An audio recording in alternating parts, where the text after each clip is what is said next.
Com cerca de 15 dias da guerra começada, eu tava a caminho da Ucrânia. Eu queria muito falar ucraniano pra saber o que ela me disse. Saí do ônibus, duas coisas aconteceram. O que fez você fazer essa loucura? Eu sei que só pra empresa principal que eu prestava serviço, eu ganhava R$12.500 por mês, há 7 anos atrás, sem contar todas as contas que a empresa pagava. Hoje eu não ganho nem 10% do que eu ganhava. O jeitinho brasileiro é fantástico. Isso pra mim é o que mais custa. É pra falar português de Portugal, ou é pra gente falar português do Brasil?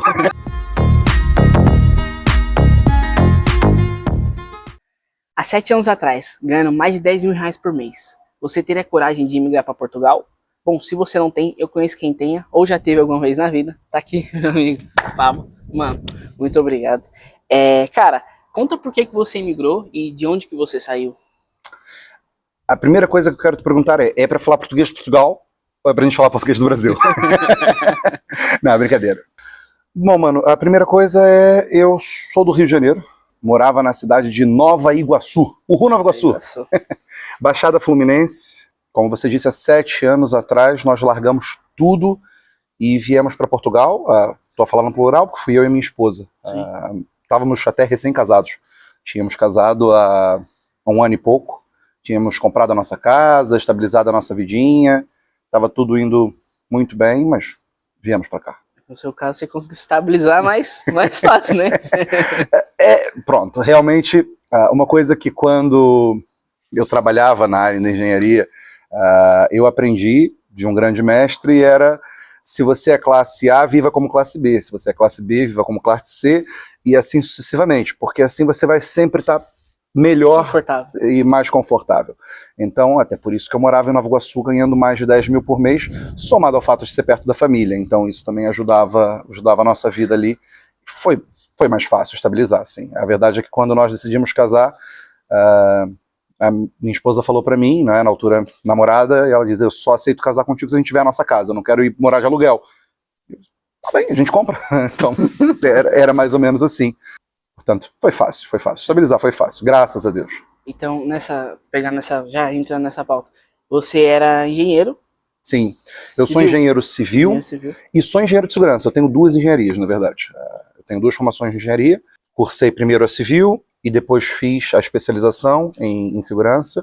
Então, tem essa dupla aí. E como que era a sua vida lá? Tipo, você em relação ao trabalho, você no Rio de Janeiro ali, acho que imagina, eu não conheço muito o Rio, mas imagino que seja muito fácil daqui, corre daqui, corre dali, consegue pegar trabalho numa região muito ampla. Sim. Eu, desde muito cedo na faculdade, eu comecei a fazer obra pública. Era uma área que eu gostava. Não é bem que eu gostava, a questão foi que aconteceu. Um amigo começou a trabalhar, ele trabalhava para mim na altura. Eu era estagiário / mestre de obras, sei lá, na altura acho que é auxiliar de engenharia, devia ser o termo, numa grande empresa de alto padrão, lá no Brasil. Prefiro não dizer o nome só pra gente garantir aqui a fidelidade do vídeo, sei lá eu. Mas eu era então o responsável pela obra, abaixo do engenheiro, como é óbvio, e esse amigo meu de turma era meu empreiteiro e trabalhava para mim. E aí ele teve uma chance de ir trabalhar para a empresa de obras públicas do Rio de Janeiro. E quando ele foi, ele precisou meio que montar uma equipe e tal, e ele lembrou da nossa relação de trabalho e falou: Pablo, olha, se você quiser, eu trabalhava para você, agora você vai trabalhar para mim. Então a gente brincou, por que não? E fui para a obra pública, e a verdade é que é muito difícil, depois que você entra na obra pública, sair é muito complicado, porque vira o nosso dia a dia. A gente começa ali, e uma obra puxa outra, uma coisa puxa outra, a gente não consegue parar. E eu trabalhei em várias empresas como prestador de serviço, como colaborador, carteira assinada, aquela coisa toda. Abri a minha própria empresa também, então eu tinha uma empresa, Peixoto Engenharia, onde eu também pegava obras particulares, fazia projetos e tudo mais. Então é até por isso que eu falo, mais de 10 mil é mesmo para a gente não precisar um número, porque eu não sei sinceramente quanto eu ganhava por mês. Eu sei que só para a empresa principal que eu prestava serviço, eu ganhava R$12.500 por mês, há 7 anos atrás, e isso era o meu salário líquido, sem contar todas as contas que a empresa pagava, que era toda a minha alimentação ao longo da semana, pelo menos almoço e boa parte dos jantares, combustível, carro da empresa, computador, telefone. Então, meus gastos eram só para mim e para minha esposa, basicamente, mais nada. E sem contar todas as prestações de serviço, que na altura eu cobrava por cada hora que eu ia prestar um serviço para alguém, uma coisa particular, eu cobrava um salário mínimo por hora. Você é um cara caro, velho. Era, porque eu literalmente não precisava. E eu dizia, meu tempo vale muito, então pra quê? Não é? Se eu não preciso, quem quer tem que pagar. E era um pouco assim. E digamos que financeiramente a gente não tinha nenhum problema. Era bem tranquilo. Bem tranquilo. Cara, é assim, o objetivo desses vídeos aqui é a gente passar boa informação. Agora imagina assim, pô, a pessoa que ganha 12 mil reais lá, 12, 13, 15 no Brasil, mais que 10, vamos botar essa base. Eu acho, pra mim hoje, eu acho que não compensa a pessoa vir pra ter o mesmo padrão de vida. Não. Eu imagino que você teve que voltar e puxar um pouco ali a nossa vida mudou completamente. Mas vale ressaltar desde já que a gente não veio pra cá atrás de dinheiro. Aliás, sim, se não era um problema o dinheiro, não tinha por que vir. E conheço pessoas, aproveitando que o canal é pra isso, conheço gente que ganhava mais de 10 mil e veio atrás de vida boa, de vida melhor, e se arrependeram. Não se arrependeram pela segurança, como é óbvio, a segurança aqui é outra coisa, mas no sentido, a menos que você tenha uma vida mesmo estabilizada e os seus rendimentos continuem, eu não aconselho a vir para Portugal atrás disso. Só se for mesmo pela segurança ou por questões pessoais. Sim. Agora, para buscar uma vida financeira, não compensa. Não dá para falar valores também, né? Porque cada um vive de uma maneira, sim, ganhando pouco ou ganhando muito, cada um vive da sua maneira, igual você citou agora há pouco. Mas então, tipo assim, com todo esse padrão, essa vida tranquila, estabilizada, tranquila, vai, o que fez você fazer essa loucura? É mesmo loucura, e é mesmo isso. E aí eu preciso já citar aquele que é o motivo da melhor forma possível, que é citando as próprias palavras que lá estão. Eu sou cristão, sou pastor evangélico, e a verdade é que a palavra da cruz é loucura aos olhos do mundo, e é mesmo isso. A palavra da cruz é loucura, e foi loucura. É uma loucura. Estar em Portugal hoje, para mim, é loucura, porque eu continuo sendo engenheiro, mas eu não exerço. Não é? E eu tenho, inclusivamente, a minha engenharia é válida aqui em Portugal, eu já tenho a carteira da ordem portuguesa, só que eu nunca exerci nenhum dia. A verdade é que eu larguei mesmo completamente a minha vida de engenheiro, essa área da minha vida, eu deixei-a de lado, e hoje o meu foco é 100% vidas. Eu vim para Portugal obedecendo um chamado, é assim que nós consideramos. Eu sinto que Deus nos direcionou para cá, nós temos uma história bem comprida sobre isso, a gente vai tentar resumir aqui um pouquinho para caber no vídeo, mas nós sentimos mesmo que Deus estava a nos direcionar e a nos impulsionar para vir para Portugal, porque Ele queria fazer alguma coisa aqui através da nossa vida. E foi mesmo um desafio. Nós, no Brasil, temos o termo, e aqui em Portugal também, que é missionários. E é isso que nós somos. Nós somos missionários, pessoas que largaram a sua vida, largaram a sua família, deixaram tudo para trás, foram para uma outra cultura, foram para um outro país, não em busca de uma vida melhor, mas para trabalhar mesmo em prol de vidas, em prol de almas, buscando pessoas, trabalhando, exercendo seus dons e talentos, para que outros venham ao conhecimento da palavra, para que outras vidas se entreguem ao Senhor Jesus. E é isso que tem motivado a nossa vida hoje. Já adiantando uma coisa que certamente todo mundo está querendo saber, hoje eu não ganho nem 10% do que eu ganhava, minha vida mudou por completo, mas eu não me arrependo nem um só segundo, porque o meu foco não é esse. Sinceramente, isso é uma coisa que, deixa eu aproveitar o espaço de antena, dinheiro não é tudo. Acredita, eu sei do que eu falo. Eu ganho muito menos do que eu ganhava, mas eu sou muito mais feliz e muito mais realizado, porque hoje eu vivo o propósito da minha vida. Então vamos puxar, a gente ainda está no Brasil. Imagina, o que vocês foram enviados para cá? Foi alguém que você é participar de uma igreja, né? Vocês é cristão desde que veio para Portugal. Então vocês foram enviados, aceitaram isso? Como é que foi essa negociação, vamos dizer, dentro de você, né? Para você uma negociação interna. Pode acreditar que foi muito difícil mesmo. A primeira coisa que foi para nós foi entender que Deus nos queria tirar de lá. Eu falava ainda há pouco que a gente comprou a nossa casa em Nova Iguaçu por causa da questão de classe e também por causa da família. Eu sempre fui muito família. Para mim o mais difícil, eu confesso que não foi deixar o dinheiro para trás, foi deixar a família. Nós, quando fomos procurar uma casa para comprar, eu escolhi comprar uma casa que ficava no meio do caminho entre a casa dos meus pais e a casa dos meus sogros. Porque eu queria toda semana estar junto, ter um jantar com um almoço com o outro. Dia de domingo a gente estava todo mundo junto, reunido, fazendo aquelas coisas e tal. Então quando nós entendemos ou começamos a perceber que Deus estava nos mandar sair do Brasil, eu falei, isso é maluquice. Porque mesmo com o dinheiro que eu ganhava, eu nunca tinha saído do Brasil. Eu passeava muito, eu viajava muito, mas era dentro do Brasil. Eu dizia, o Brasil é tão grande, eu não tenho por que ir para fora. E se não fosse mesmo por amor, por almas, eu não tinha saído. Então a primeira coisa foi entender o que Deus queria. E foi uma coisa muito orgânica, muito natural. Eu sou cristão desde berço, por assim dizer. Fui criado dentro da igreja evangélica, da igreja batista, que é o que nós fazemos parte.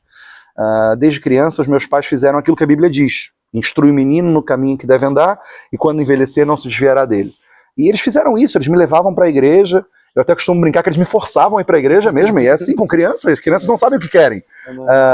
E então eles me educaram dessa forma, e eu fui ganhando amor mesmo por Jesus, entendendo a palavra, vendo o que ele representa, mas era um cristão como todos os outros, não é? Era membro da igreja, tinha alguns cargos, ia fazendo algumas coisas. Fui líder de adolescentes, fui líder de jovens na nossa igreja.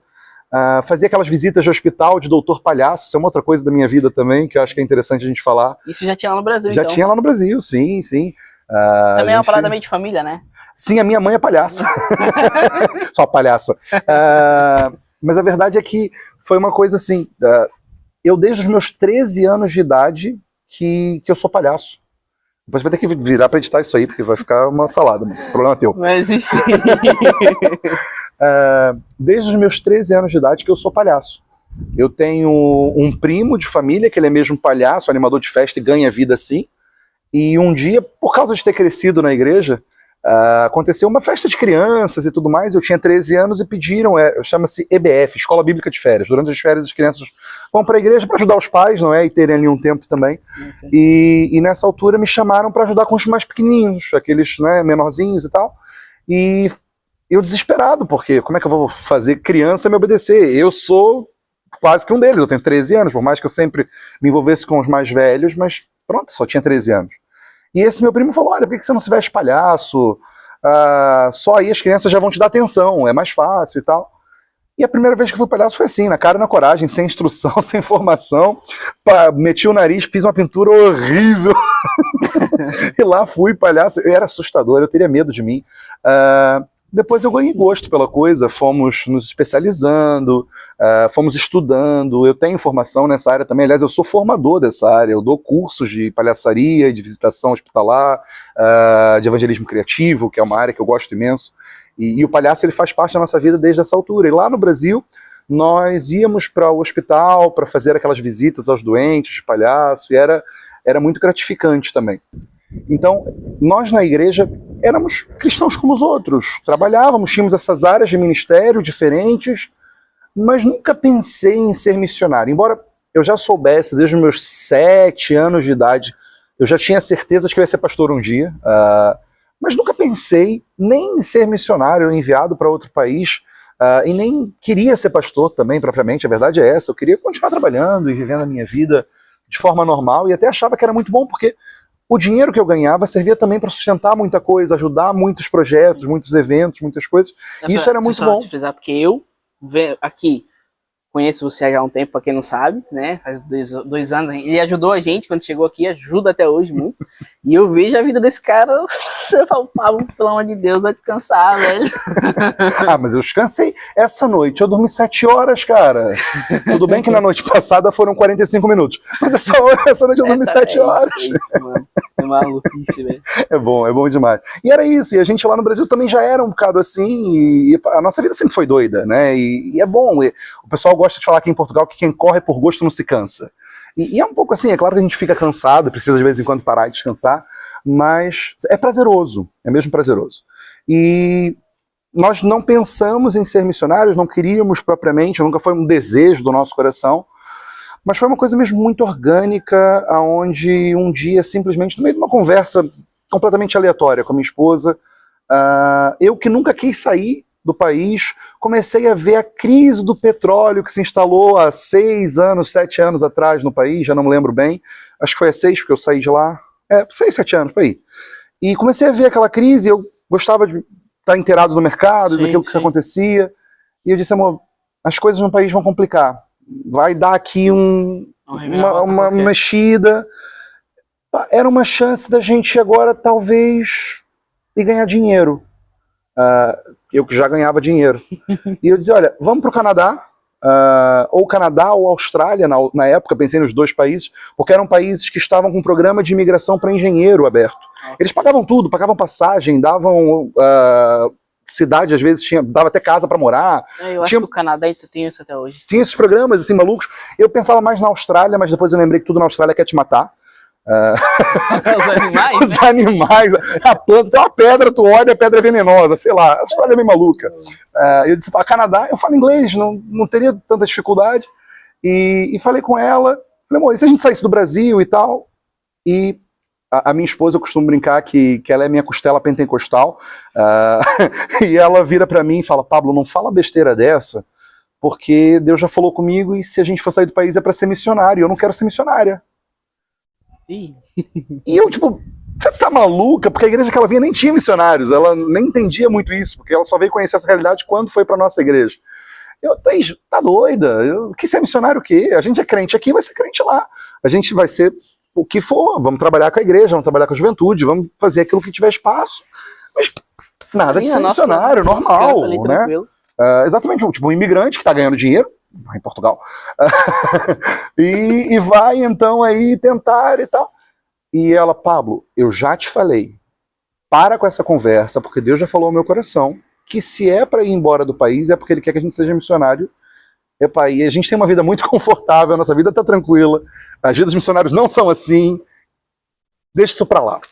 E eu falei para ela, não, olha, vamos aqui pôr algumas coisas diante do Senhor. Lá pusemos algumas coisas mesmo malucas, e Deus fala de diferentes maneiras, eu costumo dizer isso. Não é porque Deus fez assim comigo que Ele vai fazer com você, não é assim que Ele fez com o outro que Ele vai fazer. Mas na Bíblia tem muitas histórias de muitas provas, de muitas coisas que as pessoas fazem com Deus de forma diferente. E eu pus mesmo uma prova maluca diante de Deus, falei, olha, Deus, se você quer que eu saia do país, vai acontecer isso. Era uma coisa muito específica, muito impossível de acontecer, e aconteceu. Aconteceu mesmo. Resposta dada. E nós ali entendemos que Deus queria que nós saíssemos do país. A Thaís já com plena certeza que era para missões, eu ainda enganado, achando que ia para o Canadá. E Deus foi trabalhando no nosso coração até o ponto de eu entender o que Ele estava fazendo. Foi mais ou menos um ano nesse processo, até que eu entendi que Deus estava nos mandando para Portugal, na altura para Viseu. Eu fiquei os 3 primeiros anos aqui em Viseu, agora que estou há 4 em Alcobaça, mas fiquei 3 anos em Viseu e Deus nos manda para lá de uma forma maluca. Ninguém nos convidou, eu não sabia da existência de Viseu, não tinha tanto imigrante vindo para cá há 7 anos atrás, não tinha tanto vídeo no YouTube há 7 anos atrás, mas foi aquela coisa que Deus colocou de uma forma muito prática no nosso coração, com muitas coisas que nós fomos perguntando para Ele. E já agora eu sou pastor, não tenho como não dizer, se você está assistindo esse vídeo e tem dúvidas, pergunta a Deus, Ele responde. Então, Ele foi respondendo, Ele foi dando sinais, e só para a gente tornar curta a história longa, quando eu chego em Viseu, nós fomos recebidos pelo pastor da igreja, como missionários, tínhamos carta de envio, não envio com sustento, nós passamos a viver mesmo de ofertas. Imagina a realidade que nós tínhamos e como é.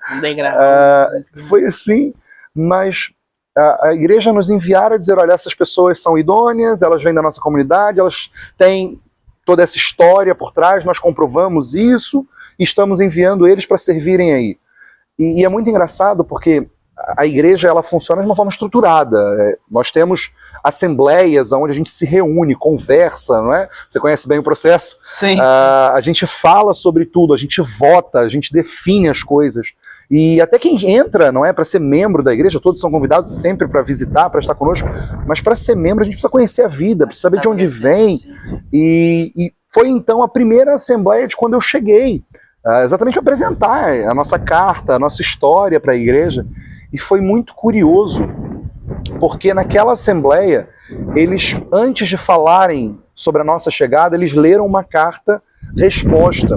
Só para tornar essa história compreensível para o pessoal, o que acontece? A igreja de Viseu, juntamente com 4 igrejas ali da região, escreveram uma carta para o Brasil, para a Junta de Missões Mundiais do Brasil, pedindo um missionário ou um casal de missionários para trabalhar naquela região. Porque Viseu não estava no mapa, não era uma coisa muito longe. Os missionários iam para o Porto, para Lisboa, nunca iam para Viseu. E eles escrevem essa carta pedindo gente. E a Junta de Missões respondeu, e essa carta chegou na nossa Assembleia. E é muito engraçado a forma como Deus trabalha. Eu costumo dizer que é lindo, mas pronto. A forma como Deus trabalha é muito, muito, muito curiosa. E você lê a carta diz assim: nós, enquanto junta de missões, sentimos muito, mas não temos condições financeiras e nem pessoas para enviar para Viseu para serem missionários aí. Oramos para que o Senhor responda a oração da igreja. O ponto seguinte é: recebemos do Brasil o casal de missionários voluntários Pablo e Thaís Peixoto para trabalhar na nossa igreja. Caraca. Então, assim, ali eu percebi, Deus nos enviou. E quando me perguntam quem te mandou para Portugal, eu digo, foi Deus. Caraca. Porque foi mesmo isso. Não foi nenhuma grande agência missionária, não foi uma igreja que disse, olha, nós temos o dinheiro e vamos te sustentar todos os meses. Foi algo que Deus foi trabalhando no nosso coração, nos mandou para cá e já estamos há 7 anos. Então, vocês teve toda essa reviravolta antes lá no Brasil e tal. E daí você disse que foi para Viseu, mas vocês conhecia alguém aqui ou tinha alguém ali próximo? Nada. Nada, foi... Nada, foi completamente loucura. Então, isso há 7 anos atrás. Como é que era essa questão? Pô, imigração, você chega aqui e fazer a mesma coisa? Não existia. O artigo 88 não existia. Okay. Essa ideia de você se legalizar porque você encontrou um trabalho no país e dava entrada num artigo e já ficava em processo de legalização, não existia. Você tinha que trabalhar, quem entrasse aqui nessas condições, né? Você trabalhava mesmo como imigrante ilegal. Se você fosse apanhado, você tomava multa, o estabelecimento tomava multa, era muito complicado. E depois de contribuir por 5 anos, você podia ser legalizado. Ah, ok. Era outro mundo. Era completamente diferente. Só que assim, naquele ano até que mudou a lei. Foi naquele ano que a gente estava aqui já há alguns meses e tal, a lei mudou. Aí o artigo 88 mudou também, é o mesmo artigo, mas mudaram ali algumas coisas, fizeram umas alíneas, enfim. E aí passou a ter aquele processo. Eu dei entrada no artigo 88 por carta. Nem existia site. Não tinha. Tu escrevia... O artigo 88, pra quem não sabe, é o artigo que é aquele que você trabalha e dá entrada. Exatamente. Você está no país, arrumou um contrato, que inclusive agora está suspenso. Exato. Não sei quando o vídeo sair se ainda vai estar suspenso. A lei em Portugal vive mudando. Mas ele, inclusive, nesse momento está suspenso. Você tem que vir já com visto de procura de trabalho do Brasil.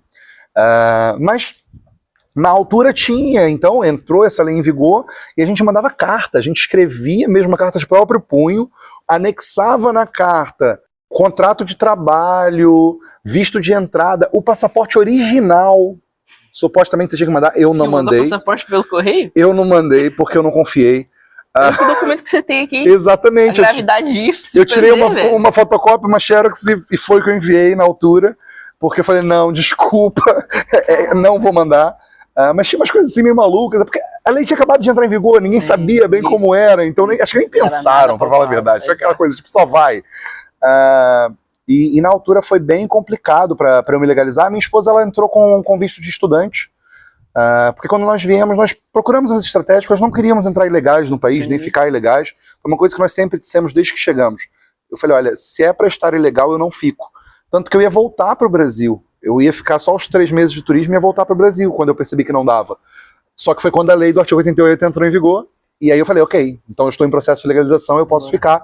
Eu não fico ilegal no país, foi uma coisa que nós colocamos desde o início, porque nós não somos imigrantes para dar esse tipo de exemplo, muito pelo contrário. Eu preciso ter uma vida íntegra para aquilo que eu estou fazendo aqui. E então a Bíblia diz seres irrepreensíveis. É claro, todos nós pecamos, todos nós falhamos, não é isso que eu estou dizendo, mas é tentar mesmo não ter mancha na nossa vida. E isso seria uma mancha. A Thaís entra com visto de estudante, eu venho acompanhar, e na época a ideia era fazer o reagrupamento familiar. O pessoal que está assistindo deve saber bem como é que isso funciona. Só que quando a gente chega aqui, como eu digo, a lei muda toda hora, e na época disseram assim, não, mas o estudante não pode fazer agrupamento. E era uma coisa que podia, mas de repente não pode, e não me deixaram agrupar com ela, foi uma grande confusão, e eu falei, olha, vou voltar para o Brasil, vou ficar aqui só o tempo de turismo e volto. Só que aí entrou o artigo 88, aí a gente legalizou. Primeiro por carta, ficou muito tempo, depois então criaram o site, aquela coisa toda. Aí quem deu entrada pelo site saiu primeiro do que quem deu por carta. Aí me chamaram para ir lá, para buscar os meus documentos para eu dar entrada pelo site também. Aí eu bati o pé, fiz eles me darem uma carta registrada deles dizendo que eles é que estavam pedindo para fazer isso, que não fui só eu que só dei entrada depois de estar tanto tempo no país, senão ainda ia pagar multa. É importante. E foi mesmo isso que valeu a pena, porque quando eu fui no CEF, queriam me cobrar a multa, eu apresentei a carta e disseram, não, ok, tá resolvido. Então, isso também é uma dica, pessoal. Aqui em Portugal, pensem bem, leiam sobre os direitos de vocês, vejam bem. Aliás, Portugal e Brasil, né? Mas leiam sobre os direitos, saibam bem, porque senão... Mas é que eu acho que é importante estar em Portugal, é porque aqui não tem o jeitinho, né? Não. Aqui não tem negócio. Portugal vale o que vale. Eu acho isso fantástico. Eu me lembro uma vez um amigo foi parado porque estava dirigindo numa velocidade acima do permitido na autoestrada. A autoestrada aqui tem velocidade de 120 por hora. Eles não chateiam quando você está até 130, é tranquilo. Só que ele ia tipo a 150, uma coisa assim. Porque ele viu os carros indo, achou que podia, passou por um carro da polícia. O carro da polícia foi atrás dele, ligou a sirene, o giroflex, fez ele sair da autoestrada. Nem parou ele na autoestrada, fez ele sair, parou ele, falou, tá tudo bem, o senhor vai pro hospital, tem alguém passando mal, e ele, não. Tranquilo ainda. E o policial, ok, então o senhor tava 150, numa via que é 120, coima, multa, é de tanto, já não me lembro, o senhor vai pagar agora em multibanco ou em dinheiro? E ele, mas como assim? E ele, não, é isso, a lei diz isso, o senhor paga. Mas se eu não tiver dinheiro para pagar, não tem problema, o senhor vai entregar a sua carta de condução, nós vamos retê-la, e quando o senhor for lá pagar, a gente devolve a carta. Caraca, bicho. Vale o que vale, a lei aqui ela é para ser cumprida. É claro que todo lugar há corrupção, todo lugar há o que há, mas isso aqui em Portugal é mesmo sério. Mais vale você fazer tudo dentro da lei mesmo, porque o jeitinho não funciona muito bem aqui não. Cara, interessante. Então assim, daí você chegou. Como é que você e a Thaís conseguiram uma casa pra ficar, um lugar pra se estabelecer? Pô, não conhecia ninguém. Então, provavelmente não tinha, não sei se veio com muito dinheiro, enfim. A gente veio com um pezinho de meia, como também era natural, embora esse processo de vir para Portugal, eu larguei trabalho e tal, e uma coisa que podia ser para um mês ou dois, nós esperamos mesmo aquilo que Deus tinha nos direcionado. E a gente passou aí quase um ano, uns 8 a 10 meses, 8 a 10 meses é quase um ano, mas pronto. Passamos aí vários meses sem trabalhar, queimando a gordura, a reserva que estava. Então assim, a gente acabou também por gastar bastante dinheiro na época, mas de qualquer forma, ainda viemos com uma gordurinha. E o euro, é absurdo dizer isso no que está hoje em dia. Mas eu cheguei a trocar euro a 2,5. 2,5. Nossa. Era outra realidade. Era outra realidade. Você não precisava de tanto dinheiro para ter dinheiro. Mas pronto. Absurdo. Então, mas qual foi a grande questão? E isso para nós é também algo muito importante que faz a nossa vida, ela gira em torno da igreja. Mesmo aqui em Alcobaça e mesmo lá no Brasil e aqui, a igreja para nós é uma família. E não estou falando de religião, nada disso, mas para nós a igreja é família. Nós passamos a viver a comunidade da igreja como se fosse mesmo uma família.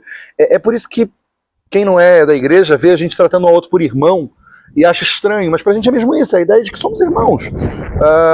Se você tá bem, eu tô bem, se você tá mal, eu tenho que estar mal também. O teu problema tem que mexer comigo, a tua alegria tem que me dar alegria. A Bíblia diz, chorar com o que chora, se alegrar com os que se alegram. E ser irmãos, ser igreja, resolveu esses problemas todos. Porque como nós vínhamos como missionários enviados, tinha todo um background, tinha toda uma história, não é? É diferente a gente também chegar, pegar alguém e a pessoa diz, eu sou cristão, sou da igreja do Cuspe de Jesus. Pronto, a coisa não funciona bem assim. Mas como a gente tinha todo um historial e toda uma coisa para... Tinha um respaldo. Exatamente, para respaldar isso. Para respaldar o que se passava, a própria igreja falou da situação E nós ficamos em casa de um colombiano e uma brasileira que moravam em Viseu. E eles disseram, olha, as 2 primeiras semanas de vocês em Portugal, vocês podem ficar aqui em casa. Eu falei, ok, vejam lá um valorzinho pra gente pagar pelas diárias e tal.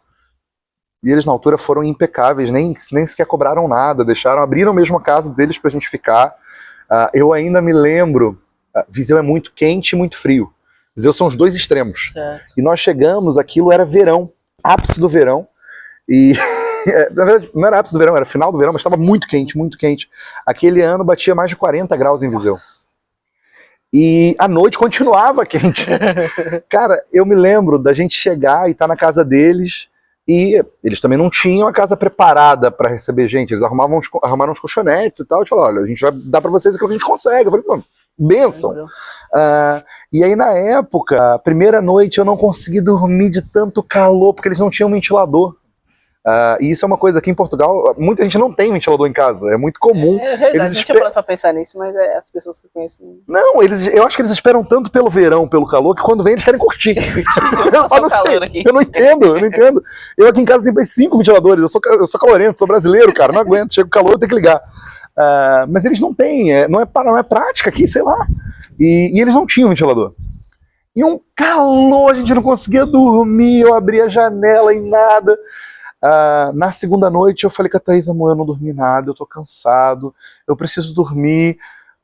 Aí fui pra varanda, e aí tipo, na varanda encostei assim, comecei a cochilar, e ela, amor, você tá dormindo na varanda, vamos pro quarto. E eu tô dormindo na varanda, vamos dormir aqui?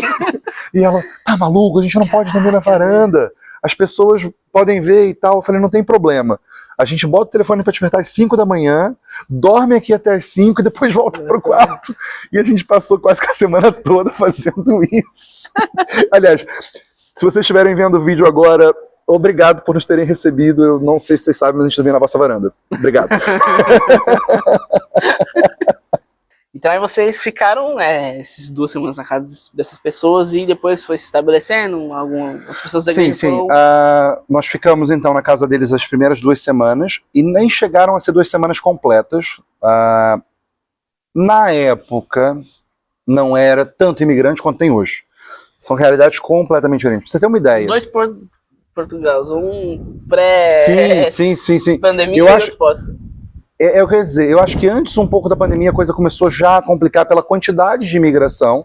Eu costumo dizer que o problema não é o imigrante, o problema é que Portugal não estava preparado para receber tanta gente. Certo. Não tem a ver com nacionalidade, é isso.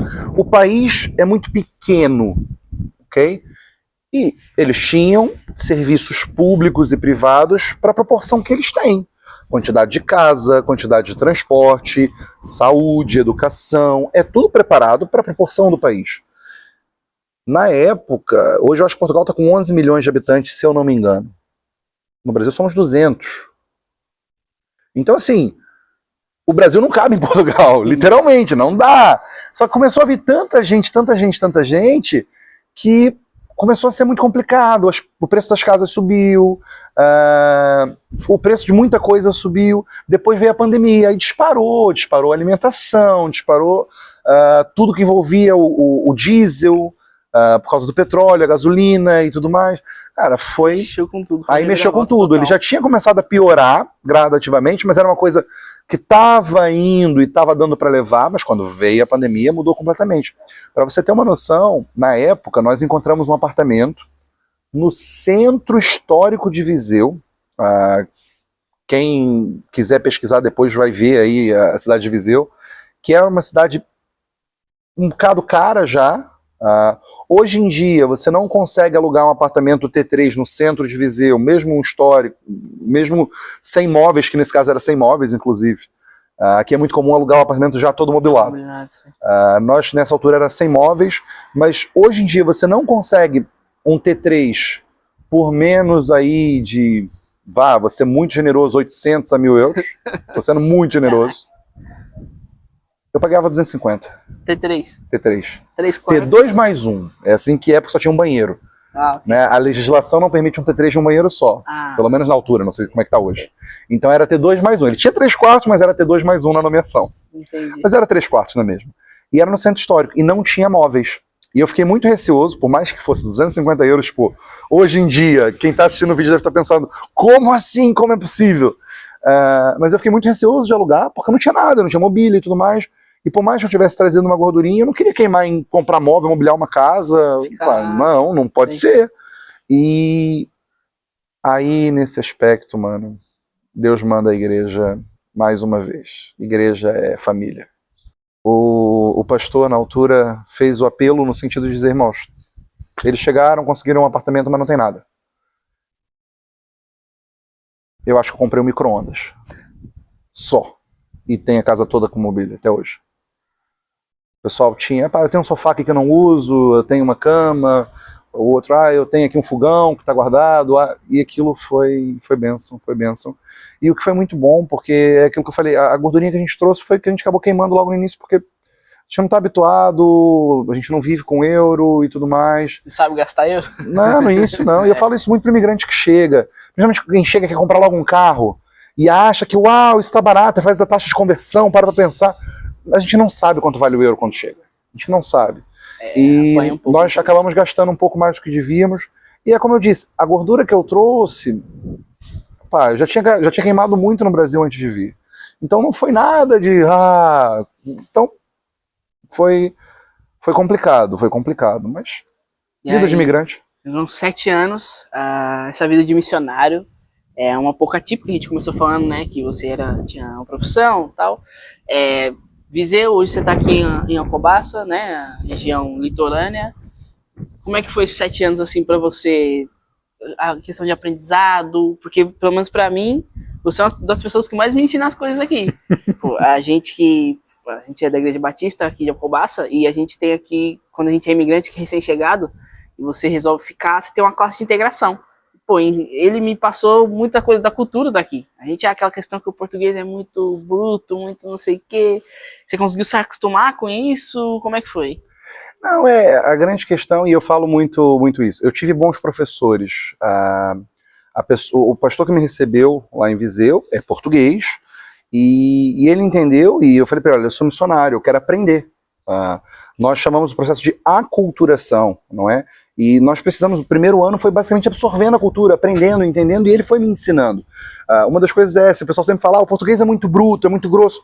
Não é, o português é direto. É direto. Ele é... Não perde tempo. É isso, o brasileiro ele tem aquela coisa, eu gosto muito de falar sempre esse exemplo, tipo, te chamaram para ir para uma festa, você não quer ir, você não vai, mas aí o brasileiro é... vamos ver, vamos marcar, deixa eu ver aqui na minha agenda se não tem nada, depois eu te respondo. A gente dá muita volta, mesmo que a gente não minta, não diga tipo eu vou e não vai, não é porque o cristão não mente. Sim. Mas a gente dá muita volta e não diz provavelmente que não, dá um nãozinho assim, tipo disfarçado, tipo, quem sabe. O português ele é direto, ele vai dizer não. É isso. E tá bom, tipo... Depois que você acostuma, não, depois que a gente acostuma é tão fácil. Exato. E essa classe de integração ela tem muito a ver com isso, né? Porque é o que eu falo, pessoal, não é pessoal comigo ou com você. É a forma de ser, é a forma de estar. Eu costumo brincar e falar muito, né? Porque a cultura ela tem a ver exatamente com isso. É a lente do óculos. É como é que eles enxergam a vida e como é que nós enxergamos a vida. Exatamente. Não é? Então, tu olha para uma atitude e acha que tá a ser pessoal. Eu sempre conto essa história na classe, vou contar aqui. Eu me lembro de estar num restaurante com os amigos e de repente vem o prato, a gente começa a comer e eu viro pro garçom e digo, tem sal? E ele diz, tem. Passa um tempo e Cadê o sal? Você não trouxe o sal? E ele, você não pediu? Mas como assim? Sabe? É assim, eles são mais literais, eles são... Mas é uma coisa que você começa a se acostumar. Eu me lembro de uma outra história que a gente estava sentado na mesa e veio... aqui tem a refeição muito marcada, né? Quem está aqui já há algum tempo já percebeu isso. Entrada, prato de sopa, vem o prato principal, sobremesa e o café. É na ordenzinha, né? Isso. E aí a gente já tinha comido o prato principal, estava na hora de sobremesa. Chega o garçom, sobremesas, quem vai querer o quê e tal. O pessoal começou a falar o que queria, e um amigo meu que é português, vocês vão dizer, eles fazem isso porque são brasileiros. Um amigo meu que é português, vira pro garçom e diz assim, eu quero um café. E o garçom diz, não é isso que eu perguntei quem quer sobremesa. E ele diz, tá bem, mas já fica a saber que quando for o café eu quero um café. E tá tranquilo. E tá tudo bem, só que assim, eu tô a ser muito brando no vídeo. Isso foi tipo, olha, eu não quero sobremesa, eu quero um café. Não foi isso, eu perguntei quem quer sobremesa. Epá, já fica a saber quando vier o café eu quero café. E eu olhei para aquilo e pensei, eles agora vão cair no tapa vai aqui. brigar agora, Né? Eles vão começar a rolar em cima da mesa. Não, foi mais um dia comum. Por quê? Porque é cultura. É tranquilo. E tá tranquilo. Então, assim, eu aprendi muito observando. E, gente, observa. Isso é uma das coisas que eu explico aqui na igreja, na classe, para quem chega. E fica a dica para você. Olha o ambiente, lê o ambiente, começa a entender e interpretar. A melhor forma de você aprender é observando. Exato. Senta no cantinho e vê. Eu não sei quantos de vocês já tiveram a oportunidade de sentar com aquele lugar onde tem muitos talheres, né? Talher disso, talher daquilo, sobremesa, peixe. A primeira vez que eu fui para um jantar desse tipo, eu fiquei perdido. Eu não sei lá. Legal, agora eu sei, é de fora para dentro. Na época eu não fazia ideia. O que eu fiz? Eu fiquei olhando para as pessoas. Ok, chegou o prato, é igual ao meu. Esse é o garfo, ok, esse é o garfo. A gente vai imitando. Faz essa leitura. Exercício por imitação, sabe? É ter o feeling ali. E eu acho que isso é pra vida, cara. Eu acredito, assim, que também não é uma regra, mas é o meu ponto de vista. Eu acredito que muitas vezes, por exemplo, se a gente chega na casa de uma pessoa, a gente vai respeitar e vai tentar, por exemplo, vai olhar primeiro, depois vai fazer. E às vezes as pessoas chegam aqui e quer fazer da maneira que elas entendem, e aí o português acha isso estranho, porque é normal, pô. Claro. A casa é dele, exatamente. Você vai chegar de qualquer jeito, pô. Então, aí tipo assim, as pessoas falam, pô, mas eu fui maltratado, não sei o quê. Mas é porque a pessoa não teve essa, sabe, não fez essa leitura. Exatamente. Eu acredito que muitas vezes, eu acabei entendendo que é assim, que mais ou menos assim que funciona. E, cara, hoje, você, 7 anos, já é um português, sim, sim. Fala muito bem, imita muito bem. Imita não, fala. Há quem diga que sim. Eu confesso, meu português ainda é muito fraquito. Preciso perceber e melhorar um bocadinho, mas acho que chego lá. Eu vou fazer uma legenda. Quando a gente chega, a gente não entende nada. E, mano, isso foi curioso. Quando eu cheguei em Portugal, na primeira semana, procurando casas, e o pessoal da imobiliária ligava, não é? E tudo mais, a gente ligava. Estou sim, muito bom dia, que posso servir? Thaís, eu não entendo nada, vê se você entende aqui. Eu não consegui entender uma palavra. O que o contrário já é completamente diferente, porque eles entendem, porque eles absorveram muito a nossa cultura. Sim. Novelas, música. Qual é a música portuguesa que a gente ouve no Brasil? No máximo, é uma casa portuguesa, com certeza. No máximo. A gente não absorve a cultura portuguesa no Brasil. Aqui não, as rádios tocam música brasileira, a novela brasileira passa. Então, tem atores brasileiros e novelas portuguesas que eu já vi. Sim, sim. Aliás, fala com um português que tenha mais do que 20, 30 anos sobre Tieta, sobre Gabriela, novelas clássicas antigas do Brasil. Eles assistiram todas. Todas. Eles sabem aquilo mesmo. Então, eles entendem a gente, mas a gente no início não entende eles não. No começo é terrível. Difícil demais. E hoje, assim, você já tá aqui um tempo, eu já te considero como um português, por mais que eu te conheça há 2 anos, mas pelo seu andar ali, você anda do todo lado, você é um português, velho. Você já vive aqui a vida toda. Enfim, hoje eu acredito que você tem autoridade para falar prós e contras de Portugal. Acho que você consegue botar na mesa e falar, não, isso aqui poderia melhorar nesse ponto, isso aqui é melhor que o Brasil e o Brasil poderia melhorar nesse ponto. É muito difícil fazer esse julgamento. E brincadeiras à parte, é o que você falou, eu tenho o meu coração brasileiro e já tenho o meu coração português.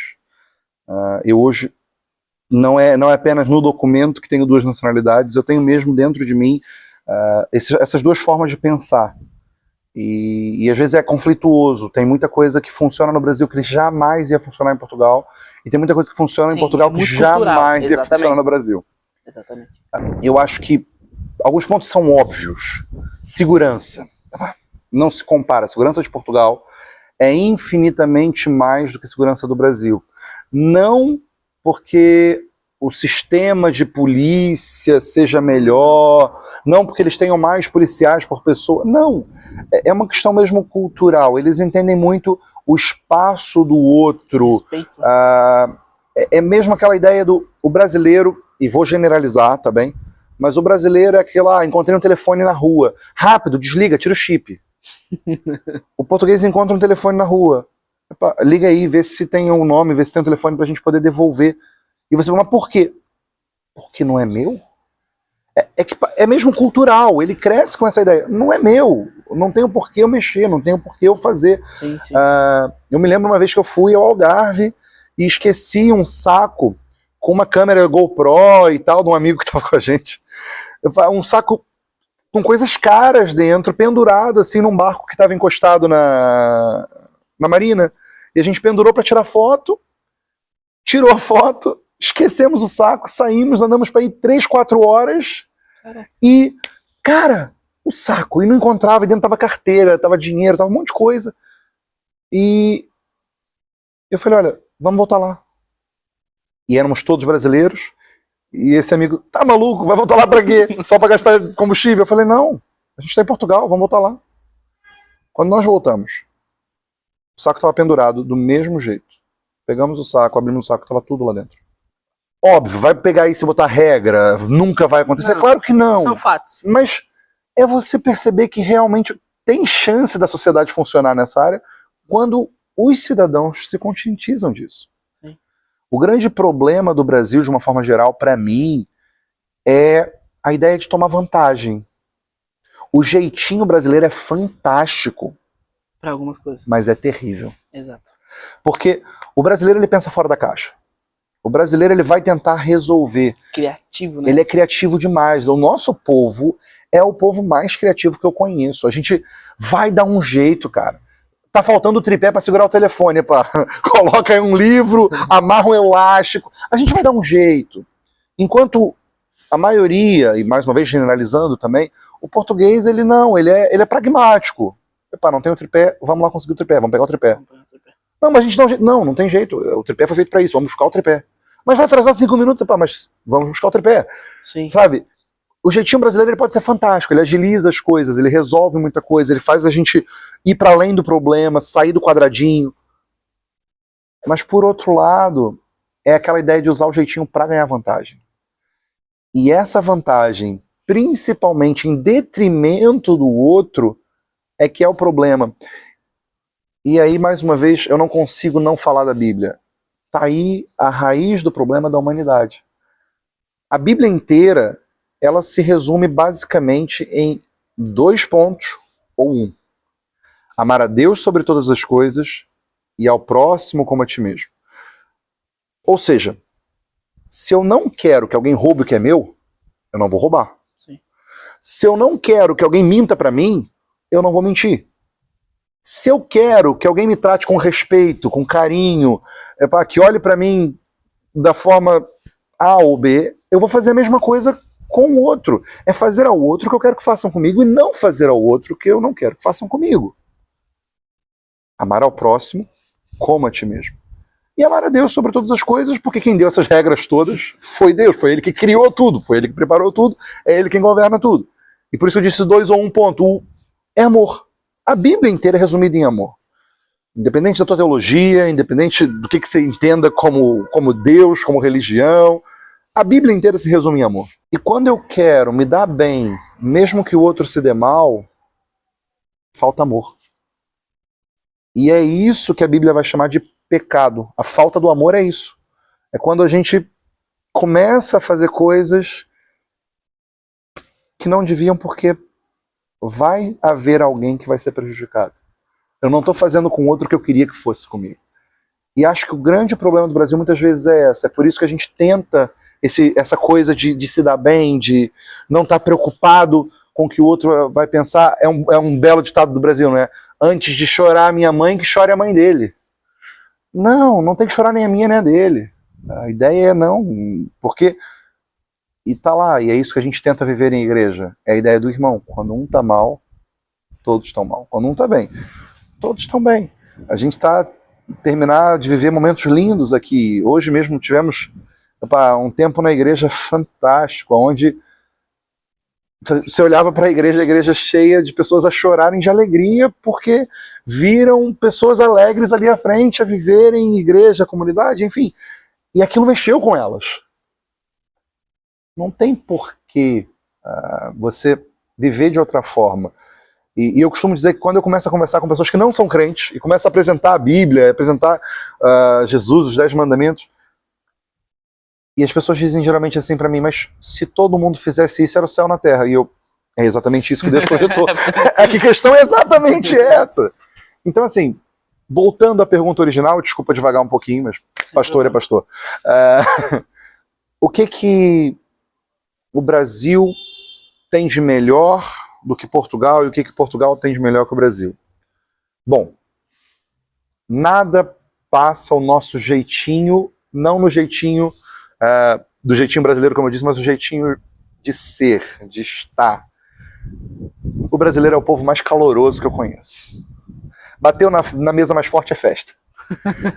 Qualquer coisa é motivo pra fazer um churrasco. Exato. Vamos reunir, vamos celebrar, vamos pular, vamos dançar, vamos cantar. A gente quer estar junto, a gente quer... Sabe, o brasileiro é disso. O brasileiro é de calor humano. E acho que isso, o Brasil dá de 10-0, não é só em português, não. É no mundo. O brasileiro tem essa coisa, esse ímpeto. E isso, pra mim, sendo eu brasileiro, é o que eu mais gosto. E acho que o Brasil dá de 10-0. E se você tá pensando em migrar, prepara para uma vida um bocado solitária nesse aspecto. A gente sente um pouco falta dessa questão. Eu tive a sorte, eu acredito que foi sorte, eu tive a sorte de conhecer muito, principalmente por causa da igreja, muitos portugueses. E isso me ajudou a adaptar muito. Tipo assim, é aquilo que a gente tava falando, acaba que você vê que é uma parada que é aquilo. Não é que eles estão fazendo um preconceito, não, é aquilo que tá acontecendo e pronto. Não é, tipo, é daquela maneira, não é a gente que é o problema. A gente, como a gente é imigrante, a gente tá pensando muito na gente no início, né? Então, pô, o cara não gosta de mim, e tá, não sei o que, mas não. E também tem a contrapartida, eu acredito que, eu já vi isso, minha opinião também, eles demoram muito mais pra te dar confiança, pra te entregar a confiança deles. Pô, mas quando entrega, cara, eu acho que precisa um português ali, falando português assim, a gente tá botando no modo geral, mas você consegue levar uma amizade pra vida. Eu fiz amigos aqui que, pô, que precisar, eles, pô, tá, pronto, você sabe como funciona essa questão? Sim, sim. O português, ele é muito de palavra. Haviam muitos contratos em Portugal que eram feitos por palavra ainda, tipo alugar casa, comprar carro. Tipo, não tem essa.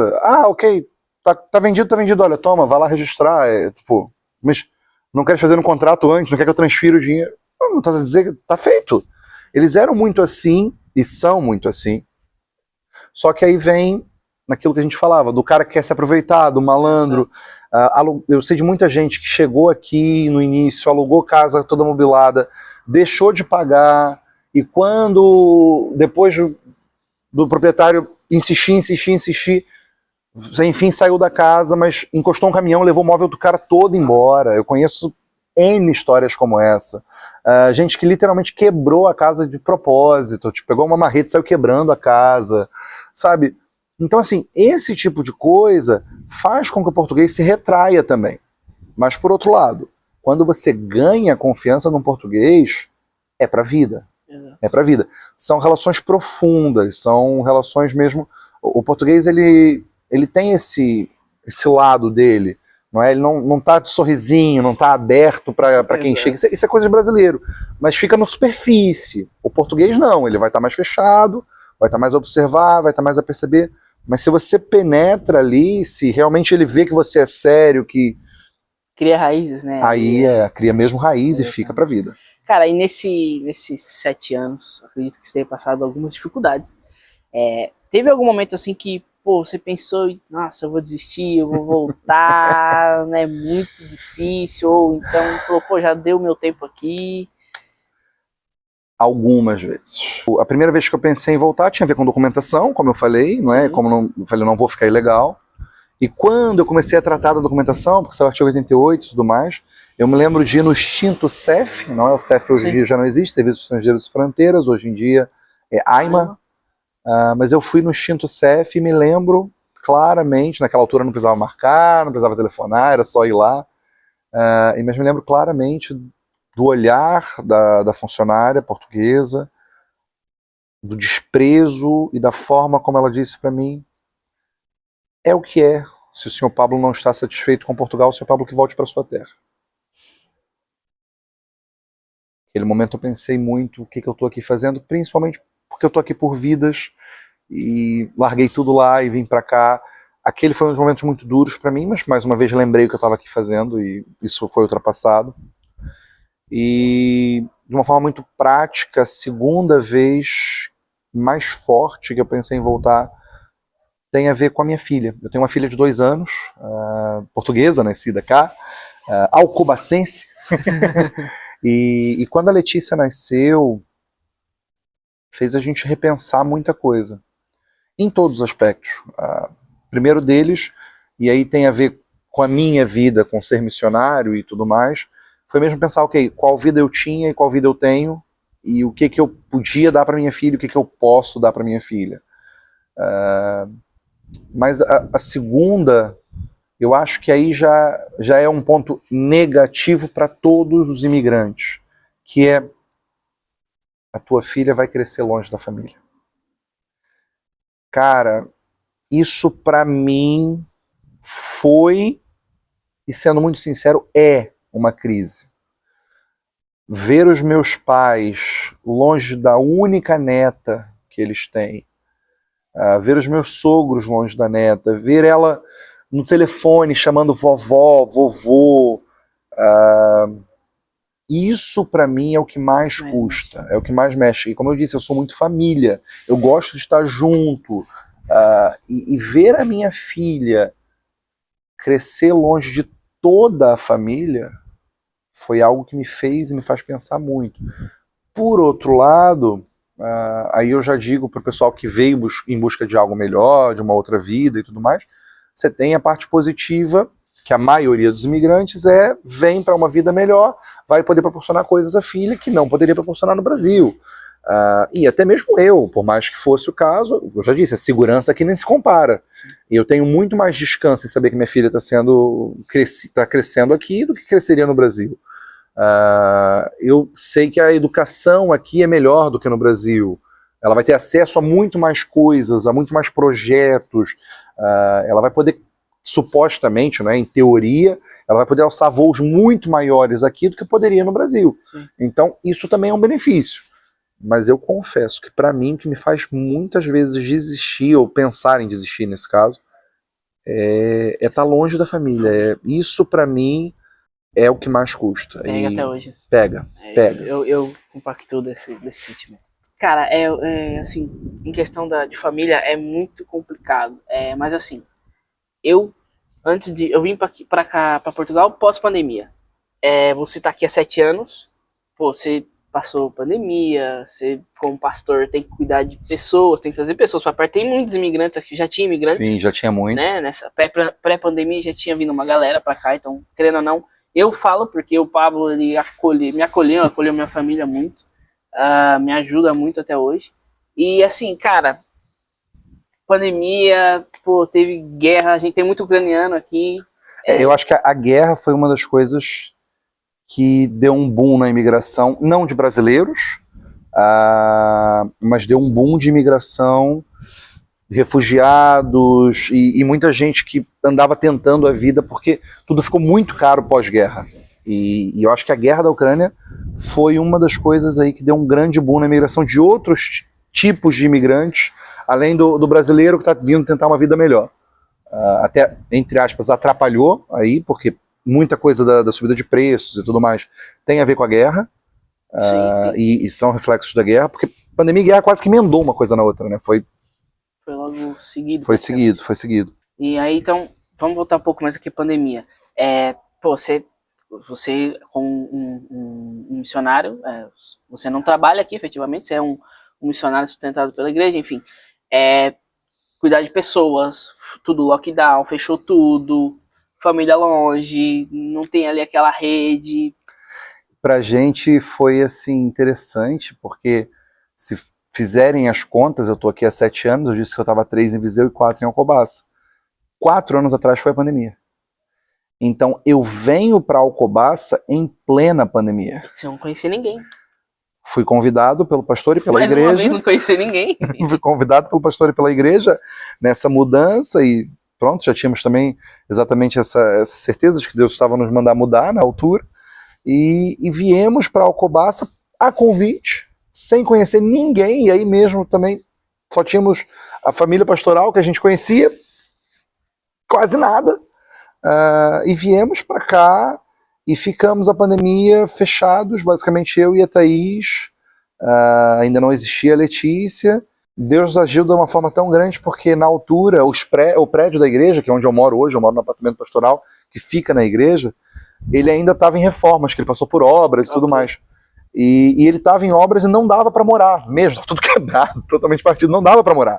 E nesse tempo eu fui morar na casa que esse pastor tem aqui, que tem um anexo, tem assim um espacinho com um quarto, cozinha, banheiro, né?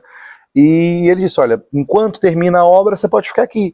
E isso pra gente foi muito legal, porque durante esse tempo eles foram a nossa primeira família aqui, né? Porque a gente ficou refeições juntas, convívio, fechados ali, embora eles também morem no Porto, né? Eles estão aqui aos fins de semana no Porto, mas nessa época de pandemia e lockdown, então a gente conviveu bastante e isso foi nos ajudando. Agora, foi muito complicado. A pandemia foi muito complicada, principalmente na nossa área que é cuidar de pessoas. Sim, né? sim.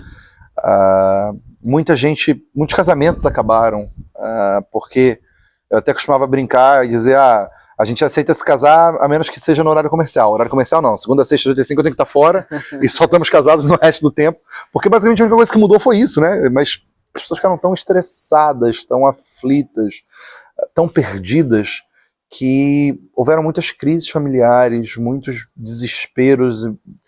A incerteza faz isso com as pessoas, né? As pessoas ficam mesmo sem saber para onde ir. E nós, na altura, fomos conhecendo a igreja, ao mesmo tempo já trabalhando nessa área e tentando, de alguma forma, ajudar as pessoas a olhar para a esperança, que é Cristo, e a tentar, de alguma forma, se animar no meio disso tudo, né? Sim, sim. E foi muito complicado. Tem muitas perdas, imagino que sim. A pandemia foi muito difícil, foi muito difícil. E também depois a questão da guerra, você me contou, uma vez você me disse que você chegou até aí dar um pulo lá para aqueles lados. essa doideira aí, dá só passa por aí pra gente. Passo. E mais uma vez, se fizer contas, há 2 anos atrás, a minha filha tem 2 anos, a guerra na Ucrânia estava começando quando a minha esposa estava grávida. Gravidez de risco. Estava em casa já, afastada do trabalho, não podia trabalhar porque estava com barrigão e estava ali com uma situação complicada. Covid, ela chegou a pegar Covid também, nós pegamos Covid no Natal daquele ano e depois começou a guerra mais pra frente. Estava tudo muito, muito, muito delicado e estourou a guerra. Quando estoura a guerra na Ucrânia, nós, enquanto igreja e convenção batista, né, porque nós somos uma igreja, mas fazemos parte de uma rede, vamos colocar assim. São muitas igrejas interligadas e a gente, enquanto ajudam, convenção, né? A gente disse, a gente tem que fazer alguma coisa. É aquilo que eu falava, igreja é isso, é ser irmão, não interessa se eu conheço a pessoa ou não. Se eles estão passando por dificuldade lá, a gente tem que tentar ajudar aqui. E a gente começou a se mobilizar, levantar dinheiro, ofertas, pegamos carrinhas, né, vans com espaço, enchemos de mantimentos e tal para mandar para lá. E por que carrinhas e não caminhões? Porque a ideia era levar mantimentos e trazer pessoas. Então, nós, enquanto Convenção Batista, começamos a fazer isso. E nós tínhamos uma rede de infiltrados na guerra, porque os irmãos ucranianos de lá falavam com os irmãos ucranianos daqui. Então, nós tínhamos, às vezes, informações privilegiadas de muita coisa. A gente conseguia até passar por fronteira, levar coisa para bunkers escondidos e tudo mais. A gente teve essa dinâmica aí no início da guerra. E quando começou isso tudo, todos nós nos sensibilizamos e começamos a pensar em o que fazer. Foi uma primeira leva, vamos colocar assim, acho que 3 ou 4 carrinhas, levar coisas e trazer pessoas. E nesse processo já, olha, é preciso mais. Isso aqui não faz nem cosquinha. E aí a gente começou a mobilizar aqui em Alcobaça porque a igreja tinha uma carrinha própria, e eu falei, a gente já tem a carrinha, então é só mobilizar os recursos necessários e tudo mais, e aí a convenção entrou no assunto e tudo mais, os comerciantes da região, todo mundo se mobilizou, recolhemos coisas, inclusive um comerciante da região nos emprestou uma carrinha para fazer uma viagem para a Ucrânia. É perto para o brasileiro, mas não é perto. Não mesmo. É que quando a gente tá no Brasil, o brasileiro imagina. A gente pensa assim, a Europa é tudo perto. Não é tanto assim, pô. Foram 3 dias dirigindo, parando ali 6 horinhas para dormir só. Foi mesmo dirigindo sem parar, a gente só parava para abastecer, a gente nem parava para comer, a gente comia no carro. E aí a gente conseguiu 3 carrinhas. Teve até uma família também que tinha uma carrinha, porque é uma família grande, e eles emprestaram a carrinha deles. São 3 carrinhas aqui de Alcobaça, saíram para lá. Só que eu estava organizando essas carrinhas para ir, preparando tudo. Minha esposa grávida, gravidez de risco. É um ponto importante. E eu sentei com ela e falei, amor, a gente está mobilizando tudo para levar as coisas para a Ucrânia e tudo mais. E ela, e o quê? Então, tem algo que eu posso fazer que ninguém mais pode fazer. Dirigir a carrinha, qualquer um dirige, desde que tenha carta para isso. Levar os mantimentos, qualquer um leva, desde que tenha braços para carregar. Mas eu sou palhaço. Eu sou um dos poucos pastores palhaços de Portugal. Eu só conheço mais um. E o amor é a linguagem universal, o sorriso é a linguagem universal. Eu não falo ucraniano, não falo russo, mas eu sei sorrir. Eu sei fazer as pessoas rirem. Quando eu boto o nariz vermelho, eu consigo por alguns minutos transmitir a alegria de Jesus que habita em mim para aquelas pessoas. E eu falei para ela, amor, eu não posso ficar indiferente, esse é o dom que Deus me deu. É uma das coisas que eu tenho que é diferente. Eu preciso fazer isso. E ela imediatamente concordou e aceitou, e nós oramos pelo assunto. E com cerca de 15 dias da guerra começada, ou nem isso, eu estava a caminho da Ucrânia. Ela só me fez prometer em não entrar na Ucrânia, a gente foi só até a Polônia. Levamos os mantimentos à fronteira. Tínhamos um grupo de pastores, como eu disse, os nossos infiltrados, que de madrugada foram lá buscar, porque não estavam permitindo entrar as coisas e tudo mais. Então fomos até a fronteira da Polônia, levar essas coisas todas e trouxemos as 3 carrinhas cheias de refugiados ucranianos para Portugal. Foi um dos momentos mais intensos que eu já vivi aqui, em todos os aspectos. Quando nós entramos na Polônia, já senti o clima da guerra. A atmosfera ficou pesada. Eu não sei explicar, sabe? Era mesmo aquela coisa diferente. O clima, o respirar, sabe? Vimos muita coisa, ouvimos muita coisa. E o palhaço foi aos centros de refugiados. Eu entrei em centros de refugiados governamentais e não governamentais. Me permitiram fazer isso. E ali, durante alguns minutos, eu consegui fazer crianças e adultos rirem e esquecerem dos horrores que eles estavam vivendo naquele momento. E só partilhando um breve testemunho que eu já partilhei algumas vezes. Eu me lembro do último dia lá, eu estava mais que cansado, a gente tinha dirigido já 3 dias sem parar, a gente já estava lá, acho que há 3 dias, nesse ritmo de fazer visitas, de ir a centros de refugiados, e era o último centro de refugiados, eu tinha acabado ele para voltar para a igreja de Helm, que é a igreja que nos tinha recebido como base para fazer tudo isso. E a ideia era tipo chegar, eu queria literalmente tomar um banho e chorar no chuveiro. Aquela ideia mesmo, tipo, preciso extravasar, preciso pôr isso pra fora, clima, sabe? Aquela situação. A gente vê muita coisa, não é? Por mais que a gente leve alegria, mas dentro da gente a gente fica quebrado. E eu tava destruído. Eu lembro que eu tinha já baixado o nariz e chegando na igreja, e quando a gente chega na igreja, que eu ia para entrar, eu vi um ônibus parado, cheio de crianças e adultos que estavam saindo dali para ir para um novo país, se eu não me engano, a Suécia.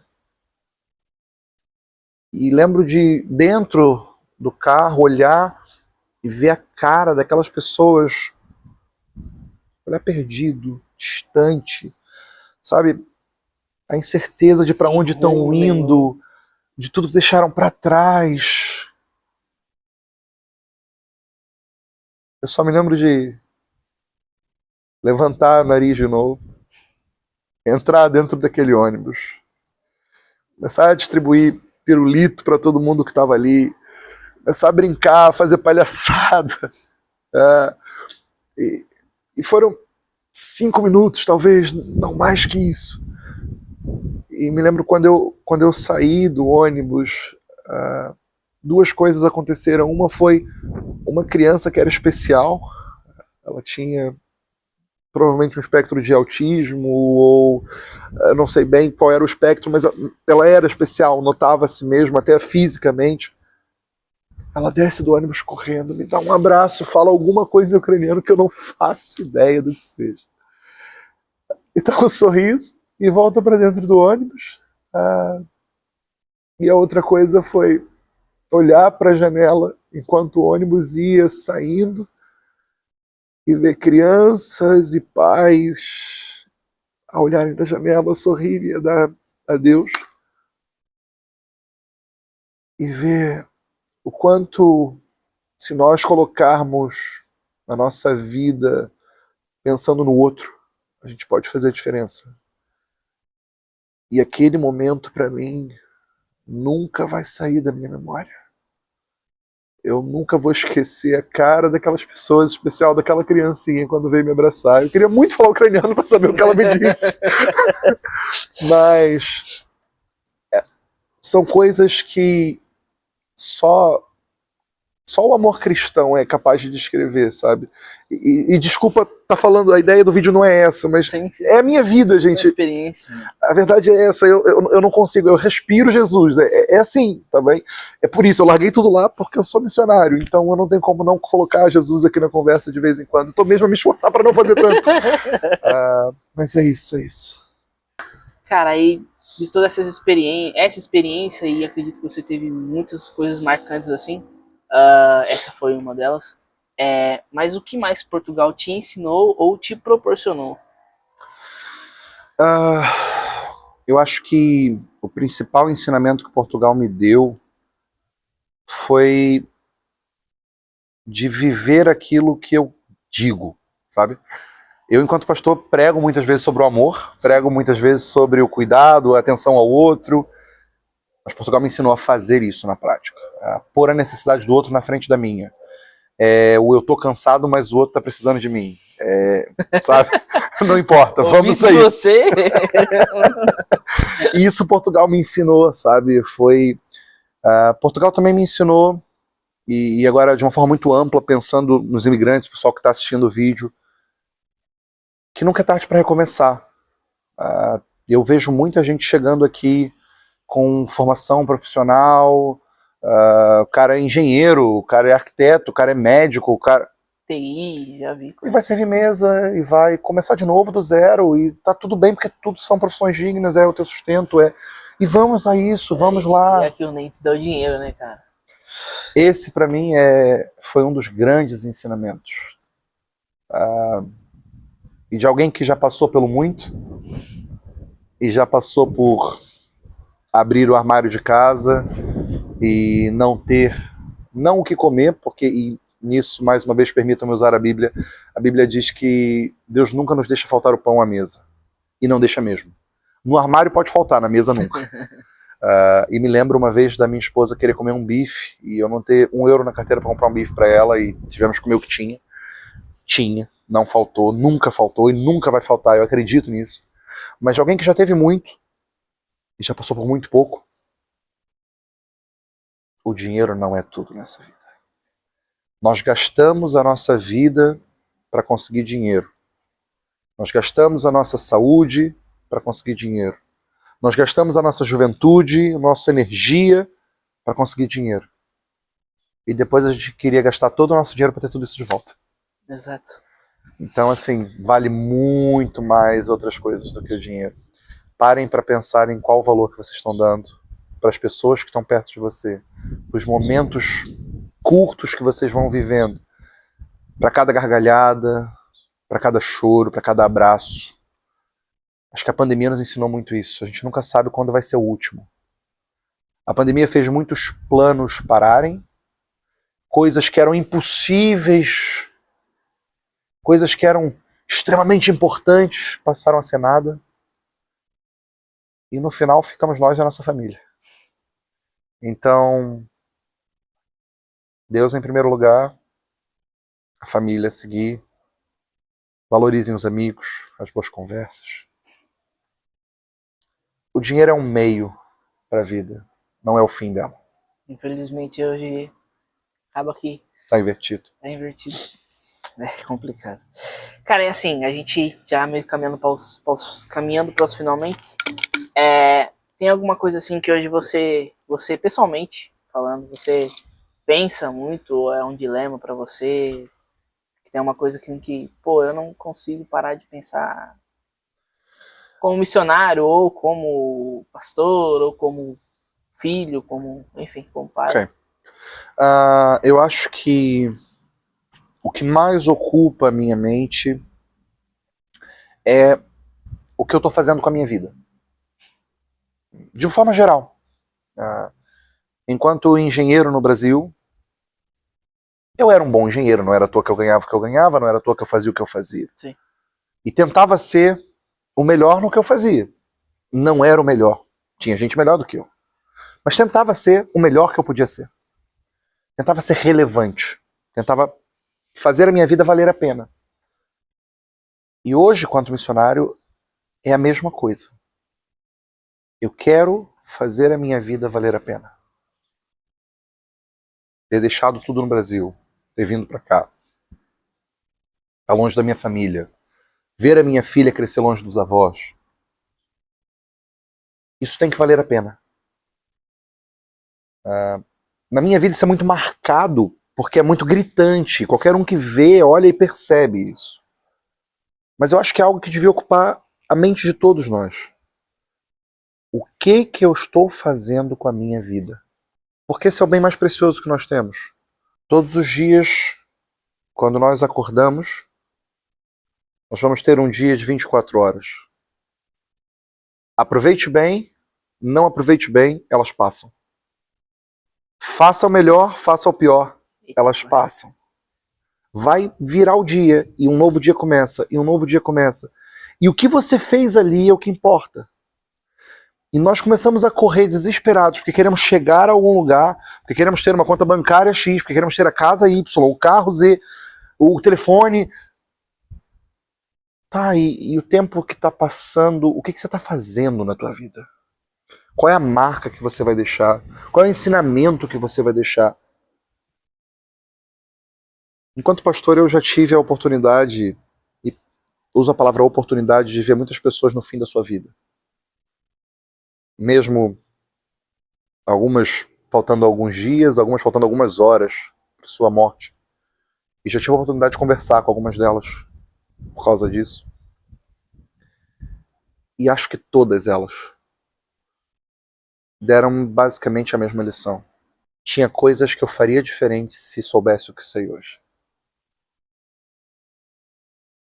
Nós não precisamos estar num leito de morte para fazer isso. Começa agora. O teu dia ainda não acabou, você ainda tem algumas horas para fazer esse dia valer a pena. A tua semana ainda não acabou, você tem dias para fazer isso valer a pena. Faz valer a pena.